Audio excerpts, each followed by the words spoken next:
Hi, everybody. My name is Christopher Archiopoli. My pronouns are he, him, his, and I am your host today for King County Recovery Conversations. Welcome. Today for King County Recovery Conversations, we have Taylor Richards from Recovery Beyond. Before we get started, I just want to thank the King County Recovery Coalition, King County Behavioral Health and Recovery Division, and our amazing hosts here at Temple of the Trees Studio. So, Taylor, so good to have you here. Thanks for having me, Christopher. Yeah, absolutely. So, I just want to first kind of start out with just how we know each other. Yeah.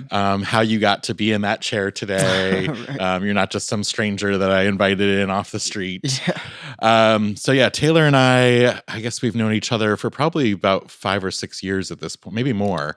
Probably like 2018, I want to say. I was looking actually at my Facebook, and it was 2019. In August of 2019, we went to Rainbow Lodge with Pure Seattle. Yeah. Okay. So, I knew it was somewhere in that range because some of those years, before 2020 kind of blur together.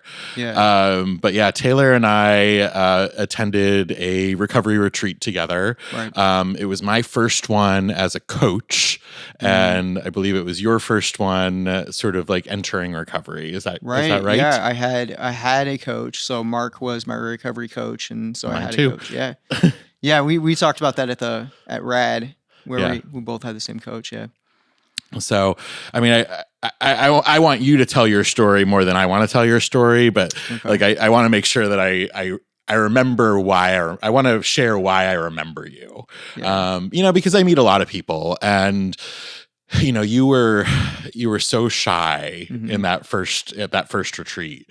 And, over the last 7 years, I guess, since I've known you, it's really been a joy to watch you blossom and grow as a person. I mean, you're still not like the loudest person in the room, but like to watch you go from this like sort of shy wallflower to, where this like confident, successful person that you are today really has been a joy. But the reason I bring that up is like the moment that I knew that you were special was we got paired for this activity, this like dance activity. And one, I hate dancing like more than with like a fiery passion, but it was some sort of like mirroring dance activity. And it was the first time like during that week when we were together where I really saw you light up. Like there was something that you really connected with this activity in such a cool way. And like the intentionality that you put into like making sure that we were mirroring each other's emotions, the eye contact you made. And there was like I wouldn't say that you were smiling, but there was joy on your face, and that was the first time I ever saw it on you. And I have never forgotten that like 10-minute activity that you and I did together, and it's one of the reasons I feel connected to you. So I just wanted to share that story to start. No, I remember that. No, I remember that activity. Like, yeah, no, that was such a cool experience. Like just being out there at Rainbow Lodge, and that was like my introduction. I was looking at the Facebook feed last night of us, like in that picture of like when we did Little Psy. Mm-hmm. Yeah. And we're like, I was right in front. Yeah. Cause like that was like one of the first times that I really went hiking. I had went, a couple of times when I was younger, but not anything serious. And they don't have the type of mountains like in Vancouver, Portland area. There's not the Cascades or the Olympics like there is out here. And so, that was like my introduction to hiking. Wow. When I was at Rainbow Lodge that time. Yeah, that's really cool. And like now, I mean, I want to get to talk about Recovery Beyond, that's now your like career is like being outside, and supporting people in recovery. And I guess before we move on, I do just want to like give a shout out to Rainbow Lodge because I mean, I haven't been up there for several years at this point, but God, that's a special place, isn't it? It was. Yeah, it is. Yeah, it is for sure. And so if people are not aware of Rainbow Lodge, I mean, it's this retreat facility up in North Bend, Washington. I don't think they do exclusively recovery retreats, but it's up in the mountains at one point, and maybe when we were there, it was this way where you couldn't even get cell service. Right. And it really just is this beautiful, secluded place with creeks and water and grass. And I hold a lot of special memories, and you're part of those memories. Thanks. So, Taylor, I want to start out by just giving you an opportunity to tell your story. And I whatever, however you want to tell it. But I think, just hitting on some of the things that you find most important about your recovery journey and kind of what brought you here today. Okay. Let me just sit up here. It was a lot of things, right? Like I'm just going to jump into the story. Like today's my mom's birthday, right? And, she passed away, from, 4 years ago from alcohol, like it was alcohol related. And, a lot of my family members were taken out by addiction. My dad committed suicide when I was 12, and then, both my stepdads actually passed away too. I mean, as a result of addiction in 2012, and then my brother passed away from an overdose in 2013, and then my sister in 2020. So like my whole it has been deeply affected in my family by drug addiction and drug and alcohol addiction, and I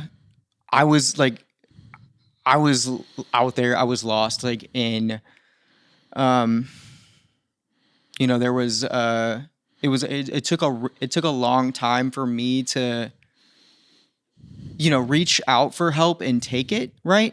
I first, cause like, I remember like, I'm kind of backtracking here, but like when my dad committed suicide, I remember, being 12 years old and being handed a, bottle of beer by my stepmom. Like that day, and it was like, here's how you deal with your problems, like alcohol. And I saw my mom, exhibiting that same behavior growing up, just like, using these unhealthy coping skills to be able to manage life. Right. And that's what I did for a long time. I didn't know how to handle my emotions. I didn't know how to manage my, feelings, like being scared. Right. Or being sad, like those things I didn't know how to deal with, and so I used substances for a long time, drugs, alcohol, just everything I can get my hands on. Like it started off with alcohol, marijuana, and then started doing like cocaine and pain pills, and it just progressively just kept getting worse. And I didn't trust a lot of people, right? And one of the main people that I trusted was my mom, and the information that she gave me just wasn't the best, but it was the best that she knew how, right? And so it was just like that thing with getting into recovery this time, moving away.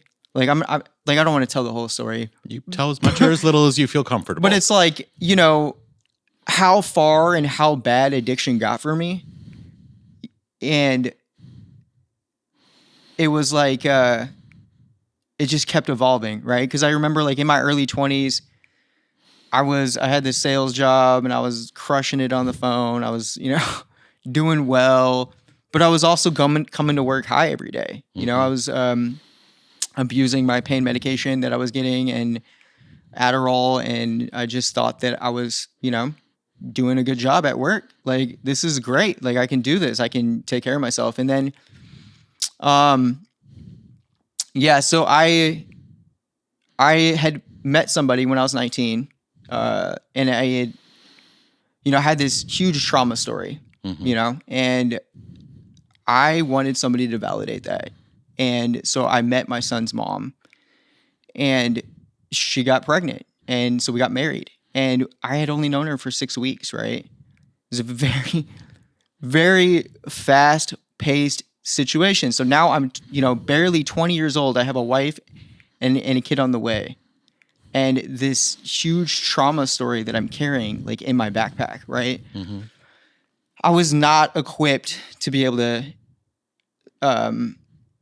deal with that situation. And, I used the tools that I knew how was to keep working. And that was what I did for a long time. And after that, like we ended up getting a divorce when I was, barely 23. And I found myself just out there on the streets. And, I would hustle Oxford houses to try to get a place to live for, 5 months, 6 months, maybe get a job. But like, I wasn't serious about getting in recovery. Mm-hmm. I just was trying to find shortcuts, really. I was just trying to short the system. And so I did that for a long period of time too. And so when my brother died, I was 26, and I just kind of went over the edge. And I was using meth, I was using heroin. And at this point, I, was getting in trouble with law enforcement, going in and out of jail, and in and out of treatment, and it just wasn't working. Like I would go to these, 30, 60, 90-day treatment centers, and it did not work for me. I would get out, and I would still have the same problem. Like, I don't know how to deal with life, right? And then I'm just going to fast forward because I don't want to like spend the whole time talking about my addiction. But 31 years old, right? I'm like finally just done. Like I can't do it anymore. Like I can't keep up. Like I can't keep up with this. Like this like I can't keep doing this anymore. Mm-hmm. And I had some very powerful moments in between that time when it came to that point. Mm-hmm. And some like messages that I was just like, wow, like it's time to stop, right? And I just remember going to this treatment center, and it's like Triumph over in Yakima. And they said, all right, like after like 20 days, like 60 days, they're like, all right, it's time to go home. I'm like, whoa, like I don't think you realize I don't have a home. Yeah. But she like let me know about this long-term program, and that's what I needed, and that's what I wanted. I wanted to do something more long-term. And I'm just going to keep fast forwarding it. So like when I finally was like, okay, my life is unmanageable. I don't know how to live. I don't know how to take care of myself. I need to reach out to help for help. Right. And I had to like get over the trust issues that I had, because that was killing me. Mm-hmm.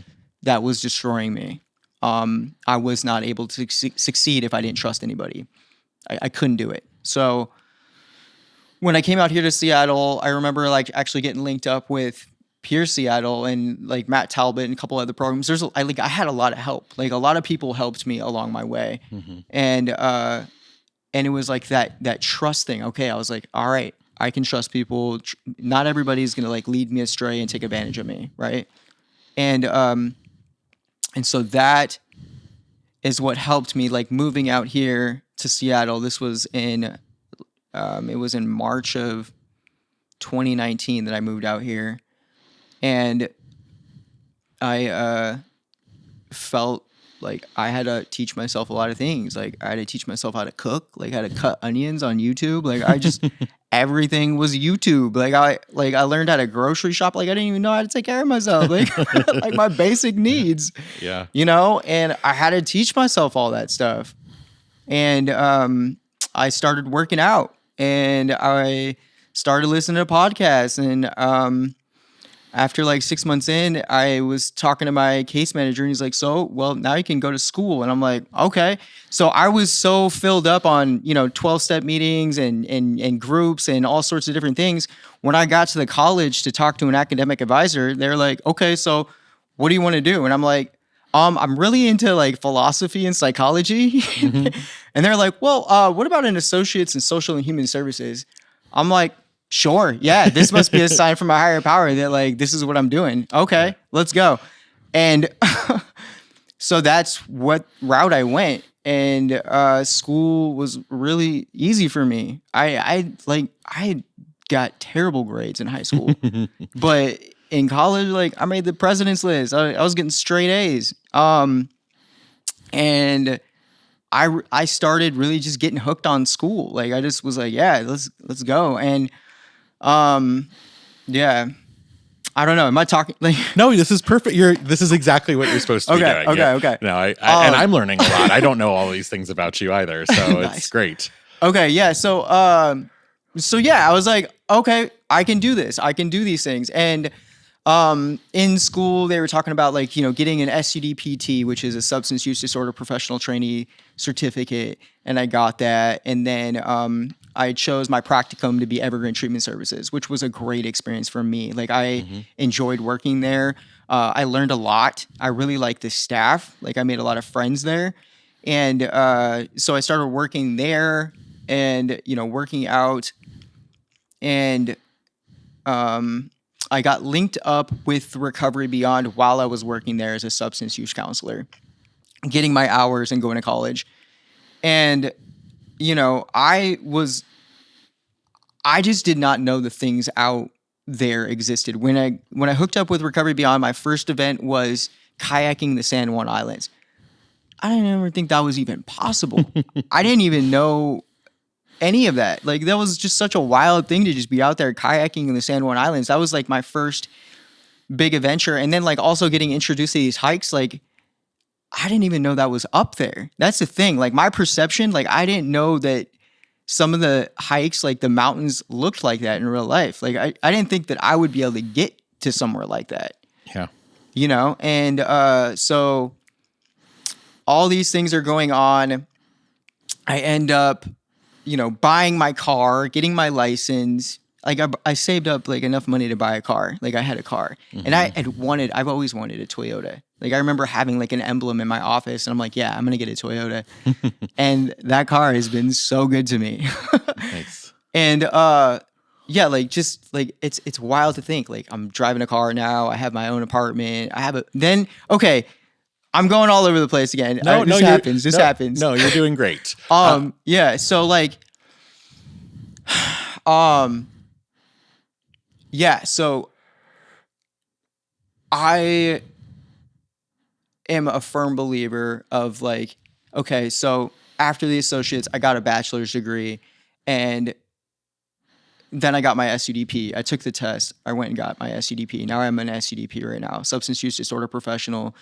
And the thing is like what holds all this together is there is no way that I would have been able to do this by myself. Like absolutely no way. Like I met people along the way that have nudged me, that have done these things with me. I can't do this by myself.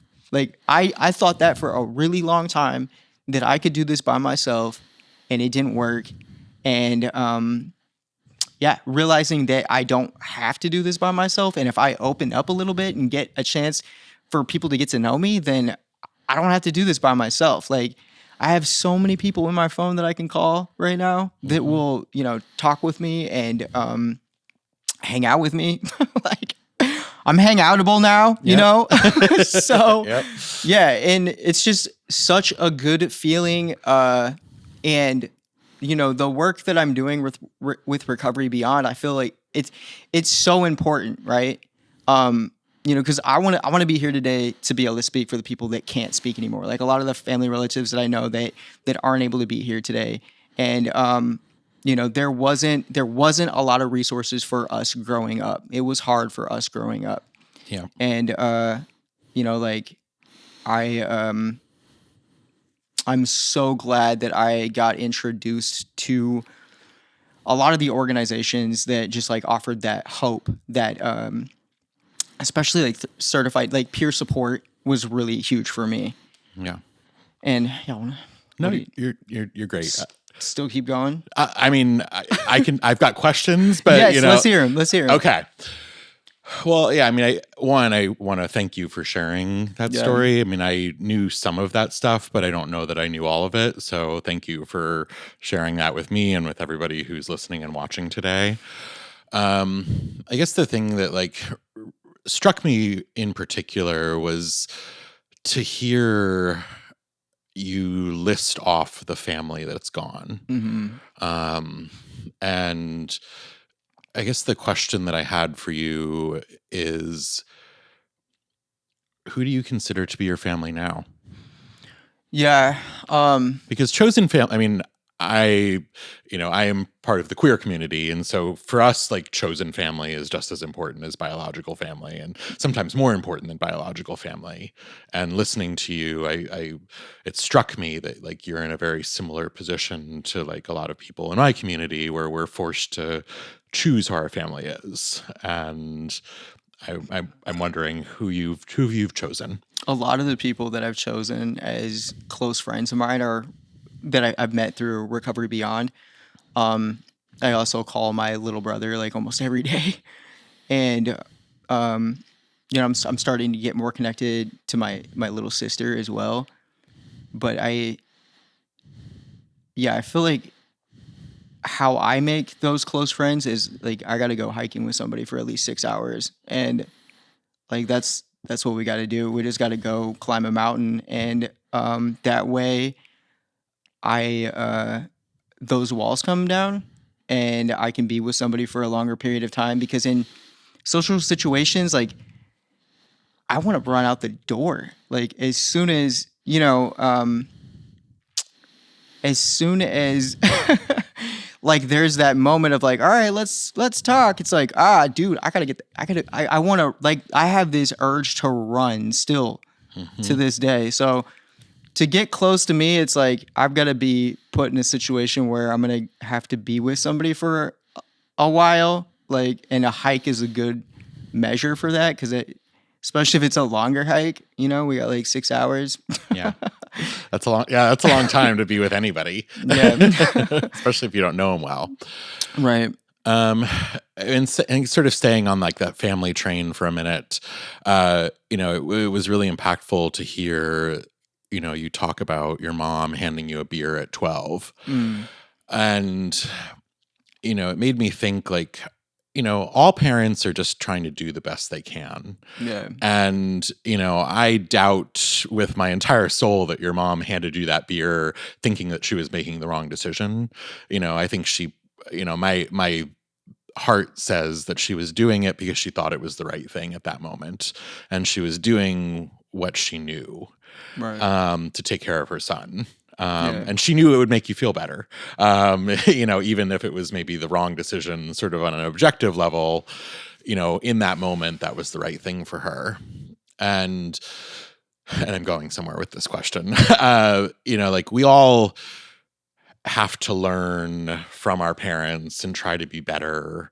I think our parents tried to be better than their parents, and we have to try and be better than what our parents did. And, I know you have a child, what are you doing to learn from those things and be a better parent to your child? Oh, that's such a hard question. I know, sorry. No, but it's good.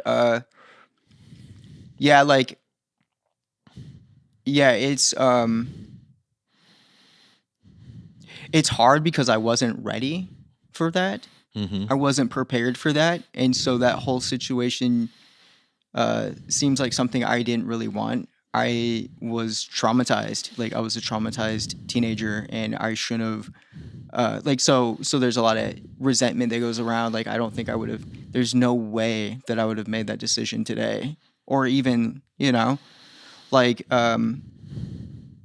yeah. So there's a lot there that, that's hard for me to accept, and I'm still working on it. But yeah, and as far as like my mom, like, I'm really, like, today's her birthday, and she would have been 65 years old. Like, I was just talking to my brother about it today, and she didn't have the tools, right? Like, she wrote a book, right? Called Dancing for Dollars. She wrote a book called that. And I read it. I read the whole thing. And it took me a while to read it. Like, I mean, I read it last year, and then I journaled about it. She was trying to find solutions when she was a teenager. She was trying to find out. Yep. You know, and there wasn't any back in like the 70s and 80s like there is today. There wasn't as much going on back then. Right. But she was looking for help. She had an intention to, you know, be in a recovery state of mind, and she didn't get a chance to do that. Yeah.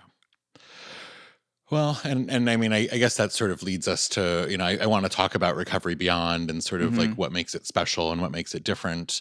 But before I ask you that question, you know, I just want to acknowledge up front that, you know, there are not enough options for recovery. There weren't in the 70s or 80s, but there still aren't today. Right. Particularly if you don't want to follow like a 12-step, you know, anonymous modality. You know, I think like, sure, there's a 12-step meeting everywhere in the world, you know, within an hour. You know, if you get on that website, you can find something. But for so many people, like that doesn't work. It's worked for a lot of people. And, you know, I heard you talk about it. So I know it's been, you know, part of your recovery, but like, I know for myself, it didn't work. And in fact, it actually kept me out of recovery for a long time because I didn't connect with it.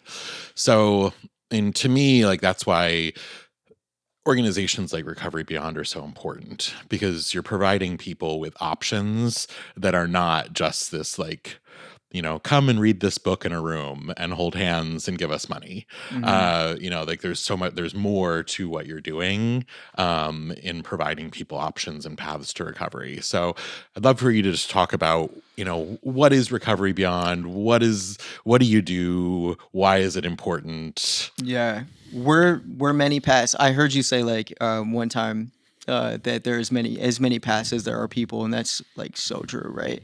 But like what Recovery Beyond does is it like, because 12-step was a lot of what I was offered when I would go to treatment. Like early on when I was in my early 20s, they would say, all right, so now you got to go to 90 meetings in 90 days, get a sponsor and work the steps and your life will change. And I would go I would go to these meetings and everybody was like twice as old as me, maybe 3 times. I was so young. I would like, I won't want to sit in there for more than 10 minutes. I'd be like wanting to run out the door. And you know, I just felt like people were just sitting around complaining the whole time. And but like what Recovery Beyond does, it's like a complementary organization to what anybody else might be doing. And there's so many different things that I know now that could work, like smart recovery, refuge recovery, wellbriety, you know, just like a lot of different aspects of the typical 12-step model. But Recovery Beyond does it in as far as like using the outdoors as a way to connect people to community and having that recovery aspect to it, just being connected, being seen, and then learning something new, learning a new coping skill. Like we have so much going on. Like we got the spring kickoff coming up March 22nd. That's going to be like our huge event that we have that's going to just unveil all the things that we have planned for the year. And plus, like, I've climbed Mount St. Helens to the top, right? Like I got to Mount Adams to the top. Like that's wild, you know, and we have mountaineering programs right now. Like I'm in the process of doing Mount Baker this year. I got to train for that. You know, that's wild. I cannot believe I'm doing these things. And I want people to feel like they can do those things too. Like that's the hope, right? Like you look at Mount Adams or Mount Rainier or any of those mountains out there. I know they got different names now. Like, I don't know the correct names. But, like, you know, like, you don't think you can do it, right? Right. But you got to hold on to that hope. Yeah, that's, you know, we talk a lot about, you know, gifts of recovery. And I feel like I heard you talk maybe about a few of them, but, you know, I'm wondering, you know, what are some of the things that you sort of view as gifts of your recovery?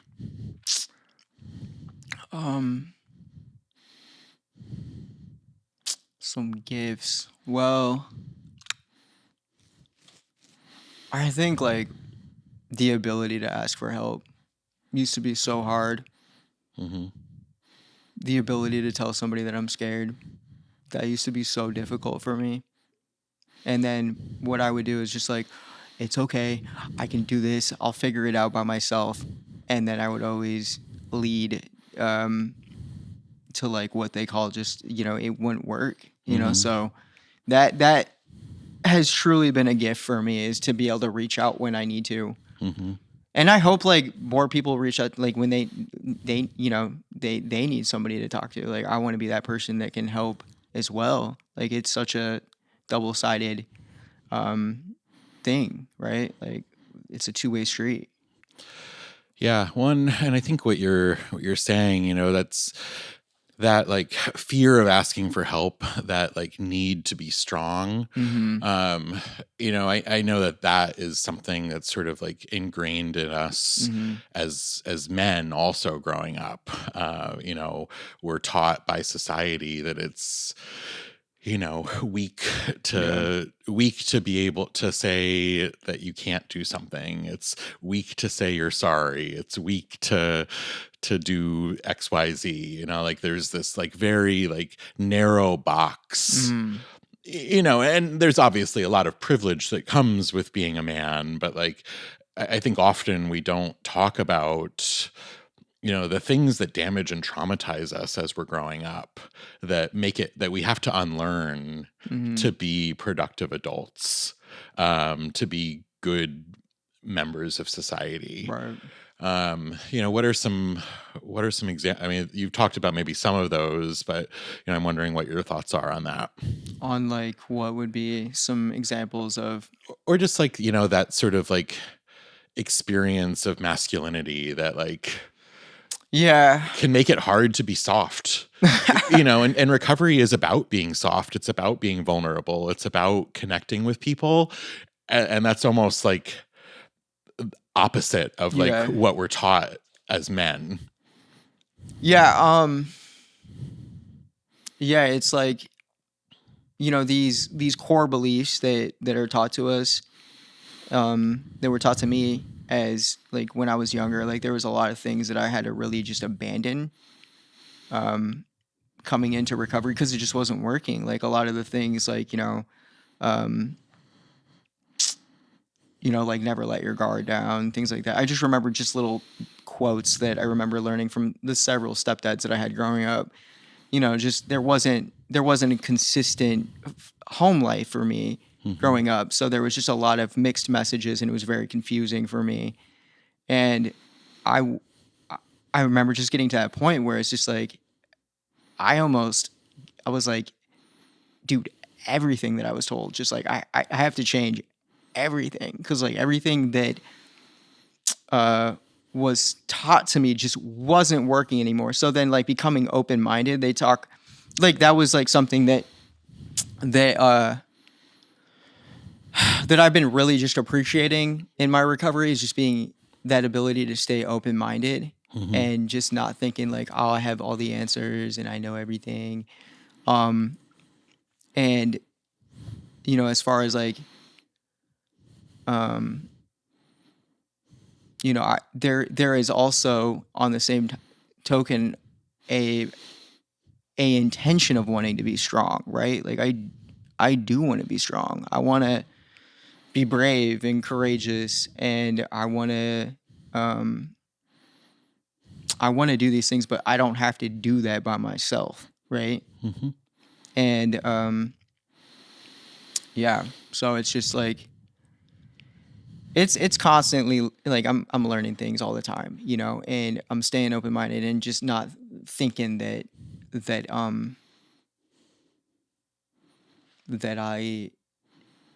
it's like the fixed beliefs that were taught to me, like I learn from people all the time, and I appreciate that, and I hope that I can do that for other people, Yeah. Who are your mentors? Oh man. Who are my mentors right now? I'm not gonna say like their names, but I have several that I talk to on a regular basis. Who do you consider yourself a mentor to? Not gonna say their names, but I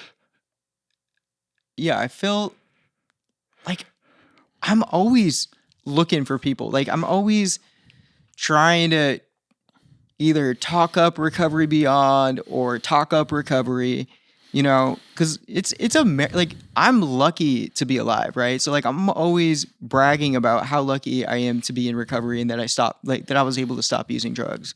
Like that was huge for me. And then I got a bachelor's degree. Yeah. That's a big deal. Yeah, heck yeah, it is. Like somebody like me pushing carts down the street, like, come on, man. I got a bachelor's degree. That's a big deal. And there's part of me that's like, don't brag about that. But like, dude, no, you be proud. That's crazy to not be proud of it. Yeah. There's things I struggle with, but like it's not like that anymore. But yeah, it's like, you know.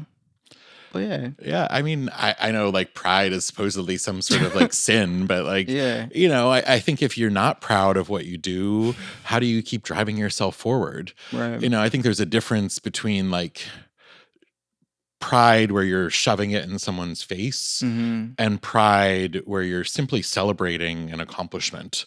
Right. You know, because if you're not willing to like bask in like some of that glow of what you did, then how are you going to keep motivating yourself to move forward? Right. You know, and some of it is, you know, you don't recognize the highs without the lows, and vice versa. You can't recognize your lows without your highs. And so, you know, spending time to congratulate yourself for achieving something helps you to recognize, like, I don't want to go back to that point where I'm pushing a shopping cart down the street. You know, I like that I've got these letters that I earned. You know, I'm an SUDP. Right. Darn it. That's a big one. Yeah. Yeah. So, I mean, I think you should be proud of it. That's rad as hell. Yeah. What's next for you? Well, you know, I really want to get my master's of social work and MSW, next letters. I want to get my MSW. I got a good friend of mine that's getting all those big letters, MSW and Masters of Public Health. And I'm like, man, I want to do that. And yeah, Mount Baker this year and just continuing to, like, I'm speaking at treatment centers and I just want people to be aware of, you know, the recovery exists and there's a lot of people out here in recovery doing the thing and there's a different life and there's a totally different life. And I want to just keep doing that. I just want to keep on bringing in the hope, you know? Yeah. Yeah. And somebody put a microphone in front of your face because they wanted to hear what you had to say. That's cool, right? I know, it feels good. I always marvel. I marvel at that regularly. Like, you know, when I had a needle in my arm, nobody wanted to put a microphone in front of me. No. They wanted to shove me aside and not, you know, pretend I didn't exist. And now look at this. Yeah. It's cool, right? Yeah. No, it is cool. And that's the thing. Recovery it's a way better life. Like, I can every day I can say that I'm grateful that I stopped using drugs and alcohol. Like it's just for me that's what it was for me. Like I had to stop everything. Like I just had to stop everything. You know, I think about it all the time. Like how grateful I am that, you know, I'm a part of a recovery community and, you know, I'm open-minded and yeah, it's just like it's always something to be grateful for. You know, and that, because there's a lot of people that aren't here today. That a lot of my friends and family that aren't here today because, you know, it didn't. You know, I want recovery to look good, right? I want people to be like, man, that's something I want. Like I want recovery. Like if it looks like that, like I want recovery, right? Yeah. And so that becomes a full-time job, right? Learning how to have fun in recovery. So, well, you're smiling now. Yeah. I don't think I saw you smile much the first week I met you, but now I get to see you smile and it's a gift. I'm glad you're here today. Thanks, Christopher. Thanks for having me on here. I feel like honored to be here. This is a nice space. Well, I'm honored to have you. It's cool to be able to bear witness to the growth and the person that you're becoming, because I don't think you're done yet. Yeah. So, all right. Well, thanks, Taylor. Appreciate you and appreciate all of the work that you do for our community and Good luck climbing Mount Baker, and I can't wait to see those MSWs behind your name. Right? One day. Any parting statements? I don't know, man. I've just been saying this a lot lately. Just hang on to the hope. Even though you can't see it, just hang on to the hope. There's hope out there. Hang on to the hope. Yeah. I love it. All right. Well, thanks again, Taylor.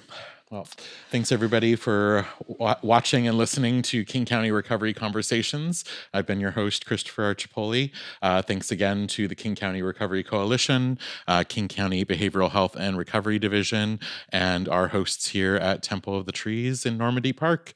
Thanks, and see you next time.